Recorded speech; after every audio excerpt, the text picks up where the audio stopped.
Alguma coisa aí não está certa. Não dá para torcer para os dois simultaneamente. Provavelmente você não é nada. Como que você trabalha com o evolucionismo e o criacionismo simultaneamente? Porque se o mundo surgiu espontaneamente, ele não precisa de um criador. E se o mundo foi criado, é porque ele não surgiu espontaneamente. Ah, mas talvez Deus tenha juntado os dois. Bom, agora você está entrando na área da mitologia. Mas e se Deus juntou? Eu já disse, você está entrando na área da mitologia. Nós não sabemos. Como é que você sabe que isso aí é verdadeiro ou não? O que nós sabemos é o que Deus disse. Você acredita no que Deus disse na Bíblia? Ah, acredito. Então você não pode ser evolucionista. Deixa-me fazer um pequeno parênteses aqui. Quando eu falo evolucionista, deixe-me deixar claro que nem tudo na evolução está errado, por favor. Quero que vocês entendam isso. O grande problema da evolução, principalmente quando nós tratamos da questão da vida, é o que nós chamamos de macroevolução. Tá? É aquela ideia de que vida, ou seja, peixe teria se transformado em anfíbio, anfíbio evoluído em réptil, réptil teria evoluído em mamíferos e aves. A microevolução, que nós chamamos tecnicamente, deveria ser microvariação, ou seja, réptil com uma pata maior, com uma pata menor, com uma cor um pouco mais acinzentada, outro mais esverdeada, isso daí é microvariação, isso daí é normal. Isso não é evolução. Evolução dentro das formas de vida significa tecnicamente o aparecimento de nova informação genética que iria produzir novos órgãos e novas funções. Deixe-me, assim, gostaria que isso ficasse bem claro. As pessoas chegam para mim e falam assim, mas encontraram lá no rio subterrâneo peixes que não têm olhos. Olha a evolução. Isso não é evolução. Perder o olho não é evolução. Evolução seria uma ameba, você está examinando a ameba lá no seu microscópio, de repente a ameba vira do outro lado, aparece um olhinho e dá uma piscada para você. Isso é evolução. Agora, peixe perder olho?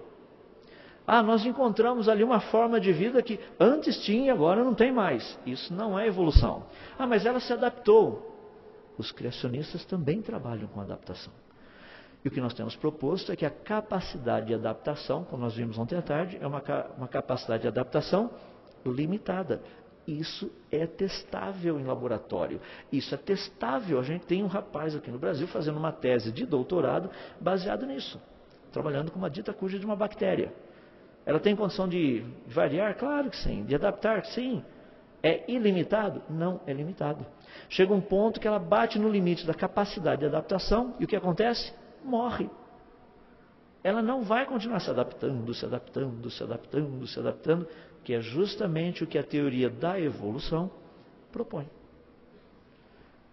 Então precisamos entender, nem tudo da evolução está errado, vamos ser bem claros nisso. Então nós precisamos entender e testar o que está correto daquilo que está errado. Então, para concluir, essa questão de religião e ciência, sendo que existem tantos criacionistas e tantos criacionismos e tantas propostas religiosas, como que nós podemos trabalhar tudo isso? Porque quando nós ouvimos falar de ciência e religião, alguns têm dito que a ciência é contra a religião. Eu tenho ouvido muito isso. Outros têm dito que ciência e religião não se misturam, não se combinam, não podem andar juntos. Quanto à primeira, a ciência não deve ser contra a religião. A ciência deve ser contra a ignorância. A ciência existe para esclarecer. A ciência existe para mostrar aquilo que estava errado. Tanto é que eu costumo brincar um pouquinho, com todo respeito. Vocês conhecem aquele famoso brasileiro. O nome dele era Chico Toicinho. Chico Toicinho, um cara brilhante, assim, muito estudioso desde pequeno. Teve a oportunidade de ir para a Inglaterra, estudou assim, fazendo um curso bem interessante, graduou-se e voltou para o Brasil como o nome de Francis Bacon. Então, o Chico Toicinho virou Francis Bacon. Bom, a primeira parte não tem nada a ver, mas deixa eu falar um pouquinho do Francis Bacon, porque é verdade. Francis Bacon, que era um criacionista, ele desenvolveu um método chamado método científico. Com qual propósito? Separar o que é mito de realidade. Essa foi a proposta com o método científico. Precisamos aprender a usar isso até hoje. Ciência deve trabalhar com isso. Para separar aquilo que é mito, Big Bang, daquilo que é realidade, as estruturas que nós encontramos no universo. Para separar aquilo que é mito, que vida surgiu espontaneamente, daquilo que é uma realidade, a complexidade da vida. Separar mito de realidade. Assim deve funcionar o método científico. Quando as pessoas dizem, não, mas tem alguns que dizem que ciência e religião não andam juntos, ou não se misturam, a pergunta que nós devemos fazer é uma bem simples. Qual ciência e qual religião? Volto na tese que eu coloquei hoje pela manhã.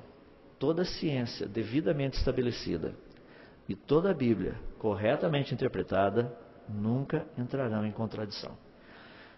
Teste, só por curiosidade, estude qualquer um dos outros criacionismos que a gente tem por aí, sem ser o criacionismo bíblico, e procure comparar esses criacionismos com o que a ciência tem descoberto. Depois pegue o que a Bíblia nos diz e compare com o que a ciência tem descoberto como leis e evidências, não teorias. Deixar bem claro, tem gente chega para mim e fala assim, mas a teoria da evolução e a Bíblia não batem. É verdade. A teoria da evolução é uma teoria. Então nós não podemos nos preocupar com isso. É uma teoria. Então precisamos entender aonde nós estamos. Precisamos fazer uma separação? Sim. Criacionismo científico, criacionismo religioso. Algum problema em fazer essa separação? Nenhuma. Lembrem-se do princípio que eu dei, aquele do próprio Senhor Jesus. Dai a César o que é de César, dai a Deus o que é de Deus. Aprender a fazer distinção entre essas duas coisas. O criacionismo científico, ele é religioso? Não. Ele não está baseado em pressuposições religiosas. No entanto, ele possui implicações religiosas. Mas e o criacionismo bíblico? Ele é testável? Nós não temos como testar o como Deus fez o mundo. Mas ele nos deixa evidências de que está perfeitamente correto o que foi proposto na Bíblia. Como eu mencionei, os exemplos básicos que eu dei, um supercontinente, a Pangeia, todos viemos de uma única e mesma mulher, o processo da formação da mulher através daquela pequena cirurgia que Deus fez em Adão, todos esses mecanismos. Okay? Agora, uma palavra final para você ir para casa pensando. Como que nós podemos nos preparar, então, para estarmos aptos para tratar desses assuntos de uma forma coerente e consistente? O que eu vou propor é meio estranho, mas eu gostaria de deixar por aí. E deveria ser o normal. Primeira coisa, peça ao Senhor Deus capacidade de caminhar nessa jornada. Porque geralmente quando eu dou palestras, na segunda-feira o pessoal já quer ir na escola e acabar com os professores. E o que acontece é que os professores acabam com eles. Falou, olha, precisa estudar, precisamos aprender. O que nós vimos aqui foi apenas uma pequena porta aberta. Entre e conheça esse material. Existe muito material no português? Não, não existe. Infelizmente não existe, é muito pouco. No Brasil nós temos uma pobreza de criacionismo que nós estamos quase igual a fome zero. Tem muita coisa para a gente fazer para ser resolvido aí. Muita coisa que realmente precisamos trabalhar. Então que Deus possa estar levantando outras pessoas, mais gente para essa área. E de onde virão esses? A minha expectativa e a minha esperança é que virão das classes de escola dominical, virão dos bancos da igreja que você ensina e prega. Vou pedir a Deus que Ele levante mais obreiros nessa área também. Vamos orar? Querido Deus, mais uma vez nós estamos buscando a Tua presença, agradecidos por tudo aquilo que o Senhor tem feito por nós. Que essas ideias sobre o criacionismo científico, o criacionismo religioso, o criacionismo bíblico, essa separação tão saudável que nós vemos na Tua palavra, que tudo isso possa começar a fazer sentido para nós, a fim de que possamos tratar dessas questões com sabedoria, com prudência, com inteligência, com sensatez, ao mesmo tempo, ó Deus, podendo fazer aquilo que esse mundo tem clamado de uma forma tão interessante, uma busca por perguntas honestas com respostas honestas. Ajuda-nos a respondermos as perguntas que o mundo está fazendo com as respostas corretas. Muitas vezes as perguntas nos são feitas, mas as nossas respostas não têm nada a ver com a pergunta. Precisamos aprender a responder o que nos foi perguntado.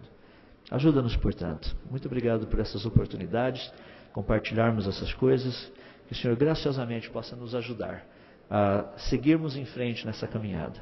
Abençoa aqueles que trabalham com escolas que estão aqui presentes. Dê a eles capacidade, orientação, para poder desenvolver ainda mais todo esse material. Se nós pedimos pela Tua graça, pela Tua misericórdia, pela Tua bondade, também pela Tua sabedoria nas nossas vidas. E oramos em nome de Jesus. Amém.